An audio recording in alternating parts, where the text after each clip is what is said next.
In the beginning, God created the heaven and the earth. And the earth was without form and void, and darkness lay upon the face of the deep. And God spoke, saying, "Well, this will never do. Let there be light." And so there was. And God separated the night from the day, and he hung the sun and the stars and the moon in the sky to guide our way. And then he reached down and he pulled apart the dry land from the water. And he created all the fish that swim in the ocean, and all the birds that fly in the skies, and all those creatures that creep and crawl and slither and walk along the earth. And then he created man, and then he created woman. And there are some who say that that first man and that first woman had many, many children. Now, on one fine Sunday afternoon, after God had finished his lunch, he decided he would go out for a walk, and that he would walk down the road and pay a visit to Adam and Eve. On Sundays, it was Eve's particular duty to wash all those hundreds of children. And those of you who have perhaps washed a small child of your own, or who perhaps remember being a small child, will in no way be surprised to learn that Eve managed to wash the well-behaved children first.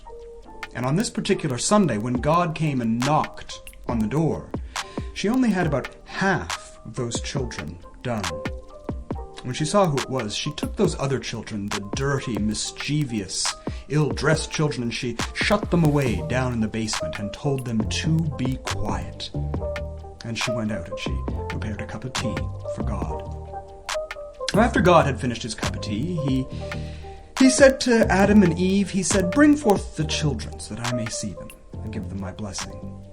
And so all those well-behaved, freshly bathed, well-dressed children in their clean Sunday clothes and their nice, clean socks all came out to see God. And God looked upon them and smiled. Then he said, "Are these all your children?" "Oh, yes," said Eve. "These are all the children." God looked puzzled at this, and he looked around and counted the heads of the children. He said, "Are you certain that these are all your children?" And Eve looked at Adam, and Adam looked at Eve and gave her a little nod. "Yes, Lord," she said, "these are all the children." And God seemed very puzzled by this, and he asked a third time, he said, "Are you certain that all the children that are here now are all the children that you have?" "Yes, Lord," they said, "these are all the children."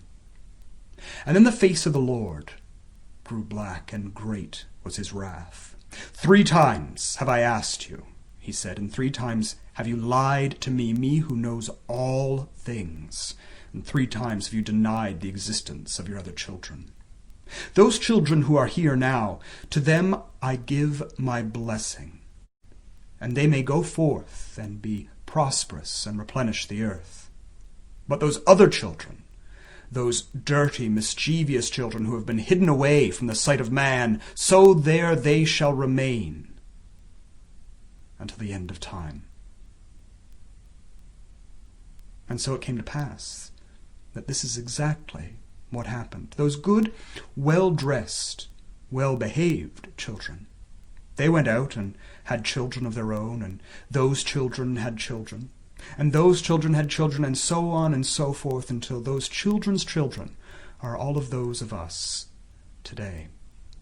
And those other children, those small, dirty, mischievous children who were hidden away from the sight of men, they became the fairies.